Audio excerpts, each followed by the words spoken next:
Salam sejahtera dan selamat pagi kepada Dr. Taslida dan kawan-kawan di dalam kelas ini.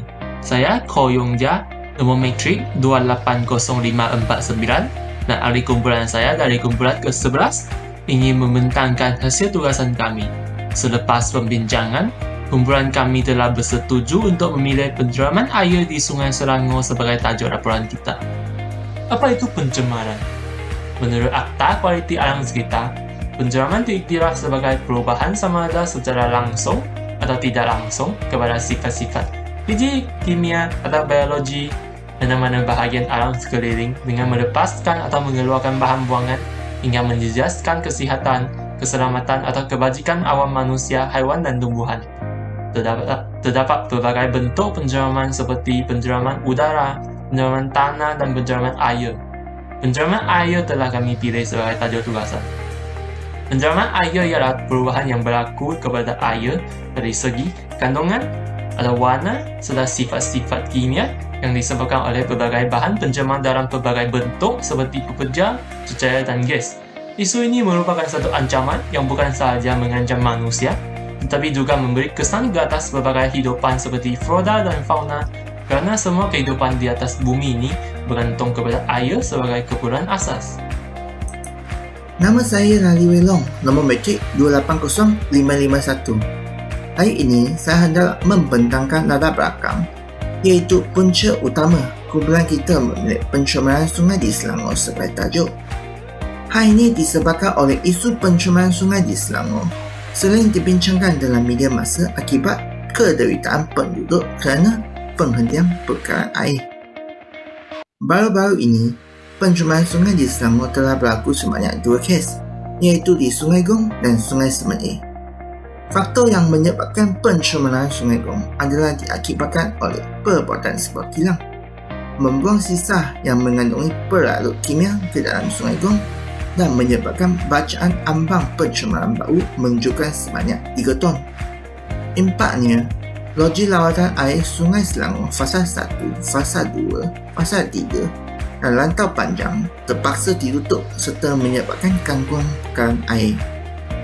Tindakan penyelesaian yang diambil termasuklah pelepasan air secara graviti dari horas 600 dengan kapasiti 285 juta liter sehari dan juga pelepasan air mentah dari empangan sebanyak 800 juta liter sehari untuk menyusurkan air di Sungai Gong.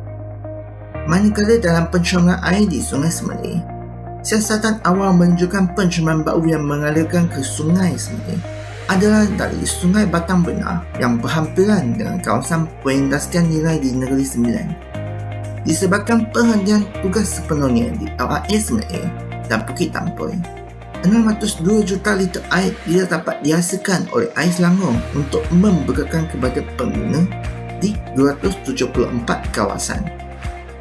Pengguna hanya boleh mendapatkan perkaran air melalui bantuan perkaran air alternatif di pilih-pilih awam.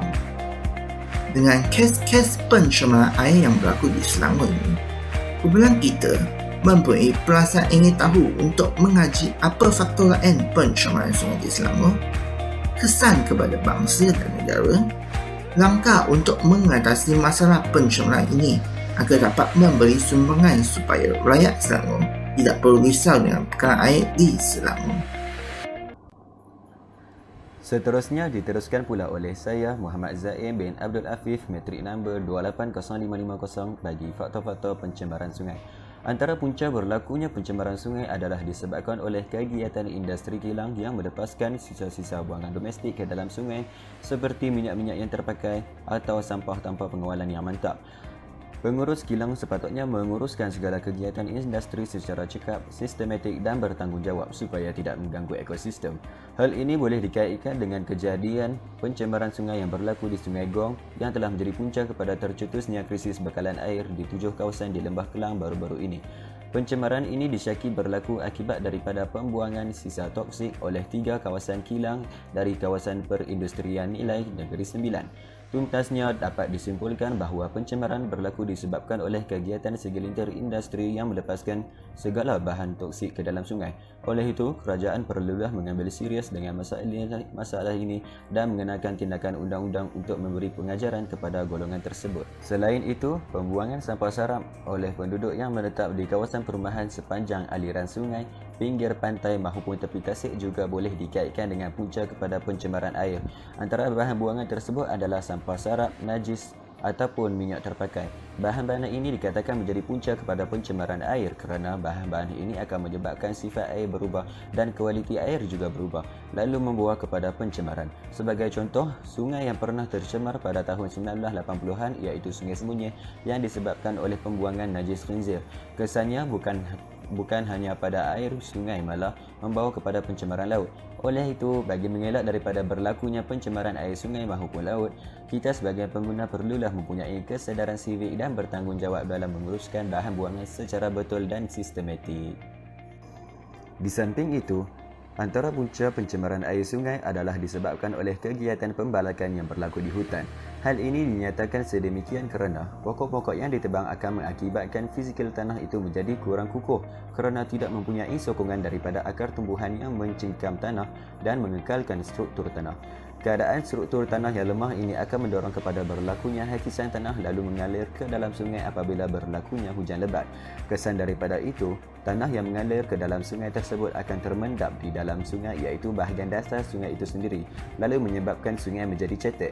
Kesannya, jika berlaku hujan lebat, sungai itu sukar untuk mengalirkan kuantiti air yang berlebihan lalu menyebabkan air sungai melimpah sehingga mencetuskan banjir kilat. Sekian daripada saya, terima kasih dan Assalamualaikum. Assalamualaikum, nama saya Nur Arana Nazah binti Azman dan nombor matrik saya 280559. Okey, seterusnya saya akan membentangkan tentang kesan-kesan pencemaran air yang berlaku di Selangor.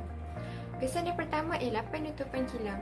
Kilang-kilang terpaksa ditutup akibat pihak berkuasa telah mendapati dan menjumpai bahawa pencemaran air ini berlaku daripada aktiviti-aktiviti yang dijalankan di kilang. Kesan yang kedua ialah kesan pemindahan kilang. Akibat daripada pencemaran air, terdapat beberapa buah kilang perlu dipindahkan. Hal ini kerana aktiviti-aktiviti yang mereka jalankan dapat menjejaskan keadaan air sungai yang berhampiran dengan kilang mereka. Kesan yang ketiga ialah kesan mengenakan tindakan terhadap kilang-kilang haram. Akibat daripada pencemaran air, pihak berkuasa telah menjumpai kilang-kilang haram. Hal ini merupakan kesan yang baik untuk negara kerana pihak berkuasa dapat membanteras kegiatan haram yang dijalankan di dalam negara kita. Kesan yang keempat pula ialah penimbulan rusuhan antara rakyat dan juga pihak berkuasa.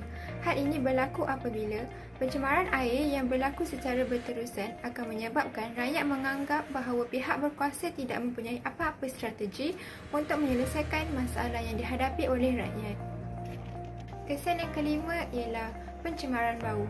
Pihak luas iaitu Lembaga Urus Air Selangor telah mendapati bahawa terdapat solvent iaitu pelarut telah dijumpai di kawasan perindustrian kecil Sungai Bakau di Sungai Gong. Majlis Pembandaran Selayang telah membuat keputusan untuk menyita premis tersebut dan pihak luas telah meletakkan sejenis karbon untuk mengawal bau yang berlaku di Sungai Gong. Kesan yang keenam pula ialah kehidupan rakyat menjadi sengsara. Masyarakat di Selangor terpaksa berhadapan dengan pelbagai masalah akibat pencemaran air ini. Hal ini kerana mereka berhadapan dengan masalah air yang tidak berjadual dan ia dapat menjejaskan aktiviti seharian mereka. Nama saya Nur Siti Alisa binti Alias. Nombor matrik saya 280562. Pelbagai inisiatif atau langkah yang telah diambil oleh kerajaan dalam membendung pencemaran air di Selangor. Langkah pertama ialah langkah yang sering diambil oleh kerajaan dalam membendung pencemaran air, iaitu langkah kempen kesedaran. Salah satu kempen kesedaran yang dilakukan oleh kerajaan ialah Be a Water Conservation Warrior. Antara aktiviti yang dilakukan oleh kerajaan semasa kempen ini dijalankan ialah aktiviti gotong royong dan sebagainya. Kempen ini diadakan adalah untuk mengukuhkan lagi kesedaran para penduduk mengenai kepentingan sungai. Langkah kedua yang diambil oleh kerajaan ialah pengasingan sisa pekerja di rumah di bawah Akta 672, iaitu Akta Pengurusan Sisa Pekerja dan Akta Pembersihan Awam 2017. Sisa pekerja yang tidak dapat dikita semula perlulah diasing dengan sisa-sisa pekerja yang dapat dikita semula. Sisa pekerja yang tidak dapat dikita semula akan dihantar ke pusat pelepasan, manakala sisa yang dapat dikita semula akan dihantar ke pusat kita semula. Selain itu, kerajaan turut menggairahkan beberapa langkah untuk membendung pencemaran air di Selangor, iaitu langkah jangka pendek dan juga langkah jangka panjang. Salah satu langkah jangka pendek yang dicadangkan oleh kerajaan ialah menambah bilangan penguatkuasa untuk memantau dua sungai yang dianggap penting. Langkah jangka panjang pula ialah pembinaan penghalang bagi menghalang air yang tercemar untuk masuk ke loji rawatan air. Langkah jangka panjang ini berkemungkinan akan mengambil masa yang agak lama kerana atau disebabkan oleh kosnya yang agak tinggi. Langkah keempat yang diambil oleh kerajaan ialah penguatkuasaan undang-undang. Berdasarkan pernyataan Ketua Polis Negara, mana-mana individu yang terlibat dengan pencemaran air akan dikenakan tindakan di bawah Akta Kesalahan Keselamatan Langkah-Langkah Khas 2012. Kerajaan negara juga telah mengenakan tindakan kepada kilang-kilang. Langkah terakhir yang digunakan oleh kerajaan dalam menangani masalah ini ialah sekuriti air. Sekiranya sekuriti air di Malaysia adalah dalam keadaan baik, maka bekalan air tidak akan mengalami gangguan dan pengguna juga tidak akan mengalami kekurangan bekalan air. Strategi yang dapat dilakukan oleh pihak kerajaan dalam memastikan sekuriti air adalah dalam keadaan baik ialah memastikan adanya kolam simpanan air dan juga melindungi tempat-tempat tadahan air. Dengan cara ini, kerajaan dapat membantu untuk menampung sesebuah kawasan sekiranya berlaku pencemaran air di kawasan tersebut. Sekian, terima kasih. Kesihatan dan keselamatan manusia terjamin jika ada air yang bersih, kerana air bersih merupakan perkara asas yang diperlu bagi menjalankan kehidupan harian. Jika tanggungjawab manusia ke atas air diabaikan, pencemaran sungai boleh berlaku dan mengakibatkan krisis bekalan air yang tidak mencukupi seperti yang mana yang berlaku di beberapa kawasan di Selangor. Tidak dinafikan pihak kerajaan memainkan peranan yang paling penting dalam masalah menangani pencemaran alam dengan menawarkan pelbagai dasar dan undang-undang. Tetapi hal ini bukan sahaja tanggungjawab pihak kerajaan. Keindahan alam sekitar juga merupakan tanggungjawab semua rakyat. Jika semua pihak bekerjasama untuk menangani masalah, sudah tentu bumi kita menjadi semakin cantik dan bersih.